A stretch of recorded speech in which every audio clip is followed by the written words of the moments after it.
రాజకీయాలు మరోసారి హీట్ ఎక్కాయి. AP deputy CM Pawan Kalyan Congress మంత్రుల మధ్య మాటల యుద్ధం నడుస్తోంది.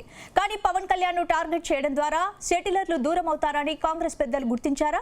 పవన్ ను విమర్శిస్తే మైలేజ్ కంటే డ్యామేజ్ ఎక్కువని గుర్తించిన పార్టీ పెద్దలు కొందరు మంత్రులు ఎమ్మెల్యేలకు క్లాస్ తీసుకున్నారా? మరి హైకమాండ్ ఆదేశాలతో కాంగ్రెస్ నేతలు సైలెంట్ అవుతారా, లేక తాము ఇంకా వైలెంట్ అని డైలాగ్ వార్ కంటిన్యూ చేస్తారా?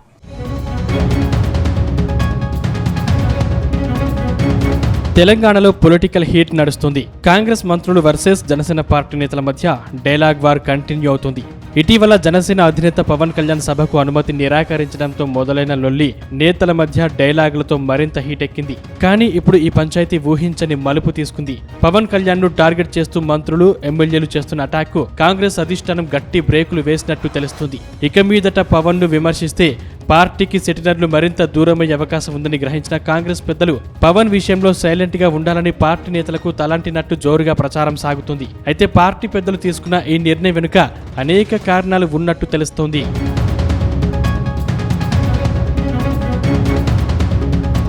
AP deputy CM Pawan Kalyan కు దేశవ్యాప్తంగా అభిమానులు ఉన్నారు. ఇక తెలుగు రాష్ట్రాల్లో పవన్ మేనియా గురించి ప్రత్యేకంగా చెప్పాల్సిన పని లేదు. గత అసెంబ్లీ ఎన్నికల్లో 100% స్ట్రైక్ రేట్ తో తానేంటో చూపించారు. అలాంటి పవన్ కళ్యాణ్ తెలంగాణ రాజకీయాలపై ఫోకస్ పెట్టారు. ఇటీవల హైదరాబాద్ వేదికగా ఓ సభకు రెడీ అయ్యారు. కానీ తెలంగాణ మంత్రులు కొందరు ఎమ్మెల్యేలు మాత్రం పవన్ కళ్యాణ్ ను తెలంగాణ వ్యతిరేకిగా ప్రొజెక్ట్ చేసి సెంటిమెంట్ ను రగిల్చే వ్యూహంతో భాగంగా పవన్ పై తీవ్ర స్థాయిలో విరుచుకుపడ్డారు. అయితే ఈ దూకుడు కాంగ్రెస్ కి రివర్స్ అవుతుందని పార్టీ పెద్దలు గ్రహించినట్టు తెలుస్తోంది. ముఖ్యంగా పవన్ ను ఎంతగా టార్గెట్ చేస్తే ఆయన అంతగా తెలంగాణ రాజకీయాల్లో సెంటర్ ఆఫ్ అట్రాక్షన్ అవుతున్నారని ఢిల్లీ పెద్దలు గుర్తించారట. అంతేకాదు పవన్ ను విమర్శించడం ద్వారా లేనిపోని పొలిటికల్ మైలేజ్ ను ఆయన చేతుల్లో పెడుతున్నామని, దీనివల్ల గ్రేటర్ హైదరాబాద్ పరిధిలోని ఆంధ్ర సెటిలర్ల ఓటు బ్యాంక్ కాంగ్రెస్ కు పూర్తిగా దూరమయ్యే ప్రమాదం ఉందని ఇంటెలిజెన్స్ నివేదికలు హెచ్చరించడంతో హైకమాండ్ తక్షణమే అలర్ట్ అయిందని పార్టీ వర్గాలు చెప్తున్నాయి.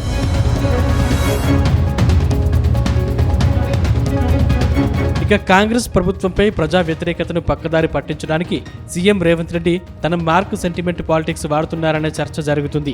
ఇదే సమయంలో ప్రతిపక్ష బీఆర్ఎస్ పార్టీ మాత్రం చాకచక్యంగా పవన్ తో దోస్తానా అన్నట్టుగా సంకేతాలు పంపింది. అయితే కాంగ్రెస్ ఎంతగా పవన్ పై దాడి చేస్తే పవన్ అంతగా బీఆర్ఎస్ వైపు మొగ్గు చూపే అవకాశం ఉందనే తిరకాసును హైకమాండ్ పసిగట్టింది. భవిష్యత్తులో బీజేపీ, బీఆర్ఎస్, జనసేన కలిసి కూటమి కట్టే ప్రక్రియకు కాంగ్రెస్ వైఖరి కారణం కాకూడదని ఉద్దేశంతోనే ఆ ఇష్యూను ఇక లైట్ తీసుకోండి అని ఢిల్లీ నుంచి ఆర్డర్స్ వచ్చాయని కాంగ్రెస్ అగ్రనాయకత్వం భావించింది. ఇక మీదట పవన్ కళ్యాణ్ పేరును ప్రస్తావించకుండా కేవలం తెలంగాణ ప్రభుత్వ సంక్షేమ పథకాలు, గృహజ్యోతి, మహాలక్ష్మి వంటి గ్యారంటీల అమలుపైనే మంత్రులు మాట్లాడాలని స్పష్టం చేశారని తెలుస్తోంది. ప్రస్తుతం పవన్ కళ్యాణ్ ఎపిసోడ్ ను మరింత సాగదీస్తే రేవంత్ రెడ్డి ప్రభుత్వానికి ఇమేజ్ డ్యామేజ్ అవుతుందని, అందుకే ఈ వివాదాన్ని ఇక్కడితో క్లోజ్ చేసి క్యాడర్ మొత్తాన్ని డైవర్ట్ చేయాలని రాష్ట్ర పార్టీ నేతలకు హైకమాండ్ ఆదేశించినట్టు తెలుస్తోంది.